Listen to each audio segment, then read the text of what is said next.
السلام علیکم ورحمۃ اللہ وبرکاتہ۔ ناظرین، یہ وہ مسجد ہے جس کا نام ہے مسجد غفران البدر۔ لاکھوں میں نہیں بلکہ کروڑوں میں کوئی یہاں پہنچتا ہے۔ یہ سامنے مسجد ہے۔ یہ طریق قدیمہ کا جو راستہ ہے مدینہ ٹو بدر کا، اس راستے پہ یہ مسجد جو ہے وہ جلوہ گر ہے۔ آپ کو مختلف زاویے سے تھوڑا سا میں وزٹ کراتا ہوں، دکھاتا ہوں۔ یہ وہ مسجد ہے اور یہ دور قدیمہ کا ایک درخت ہے اس مسجد کے ساتھ۔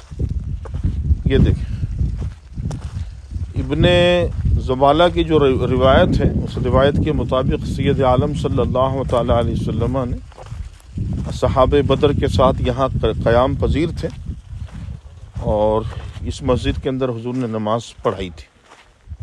یہ جو پہاڑ کے اوپر سے راستہ آ رہا ہے، ادھر سے ہم گاڑی لے کے نیچے کی طرف آئے ہیں اور اس کے پیچھے